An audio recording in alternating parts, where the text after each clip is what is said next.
191 सीटों पर चुनाव हुए हैं और देश के अंदर जो रुझान है वे रुझान बताते हैं कि फिर एक बार मोदी सरकार।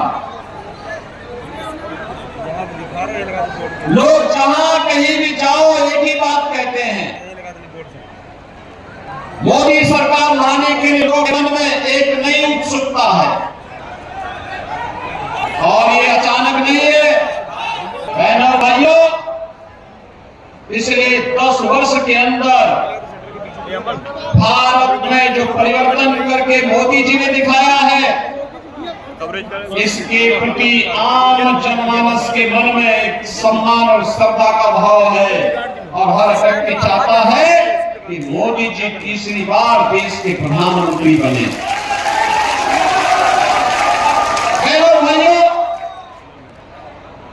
देश के अंदर भारत का वैश्विक मंच पर सम्मान दिलाने का मामला हो या देश की सीमाओं को सुरक्षित करने का, देश के आतंकवाद और नक्सलवाद की समस्या का समाधान करने का हो या फिर बड़े बड़े विकास के परियोजनाओं को आगे बढ़ाने का, गरीब कल्याणकारी योजनाओं की तो कोई गिनती ही नहीं। 2014 और 2014 के पहले और 2014 के बाद के कार्यों की अगर हम तुलना करते हैं तो जमीन आसमान का अंतर आपको नजर आएगा। बहनों भाइयों, याद करिए 2014 के पहले गरीब भूख से मरता था, कोई पुरसाहार नहीं था। गरीब चिकित्सा के भाव में दम तोड़ता था, कोई पूछने वाला नहीं था।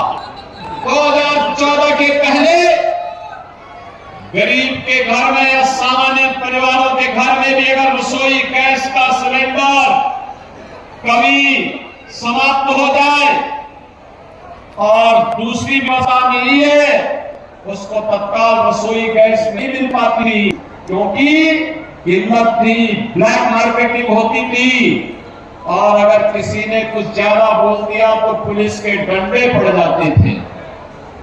बहनों और भाइयों, गरीब सर्दियों में जाड़े में ठिठुरने के लिए मजबूर होता था, बरसात में भीगने के लिए मजबूर होता था क्योंकि सिर ढकने के लिए छत नहीं हुआ करती थी। नए भारत में आज आप देख सकते हैं 2014 के पहले भी आपने इस बात को देखा होगा। पहले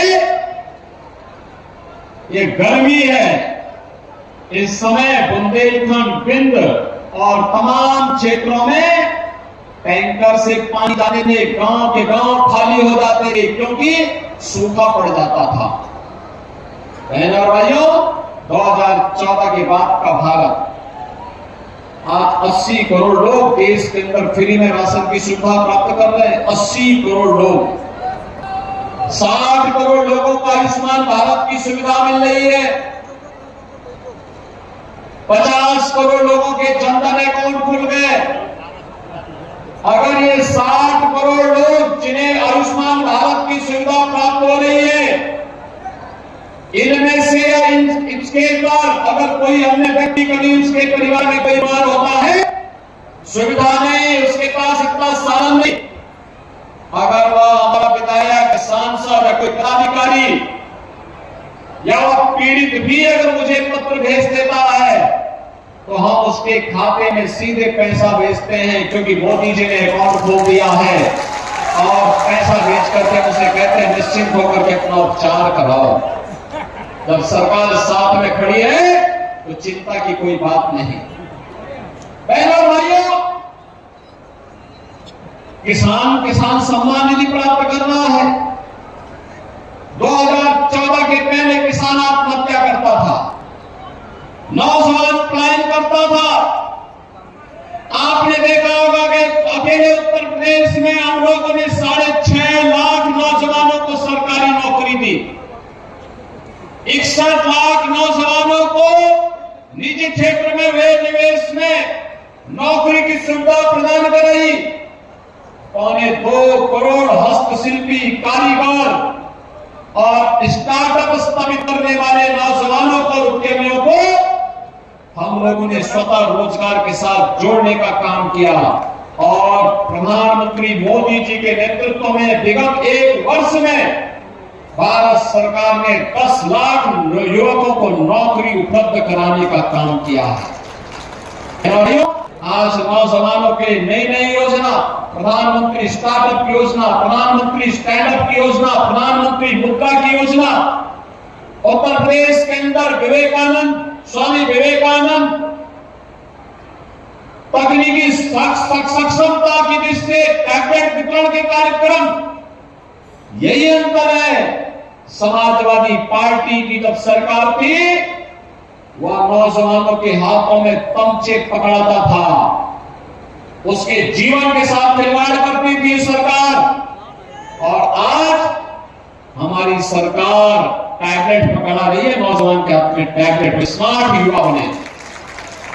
बहनों और भाइयों, एक तरफ विकास के कार्य, गरीब के मकान है, और मोदी जी ने भी कहा है कि 4 करोड़ गरीबों के मकान में, बाकी जितने बचे होंगे अगले 5 वर्ष के तो सबके मकान बन जाएंगे। आप भी जाके बोलिए, आप कर सकते हैं, किसी भी गरीब को अगर किन्हीं कारणों से छूट गया है, अगले 5 वर्ष में उसके मकान बनेंगे।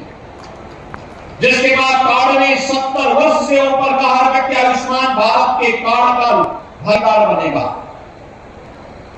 जिसके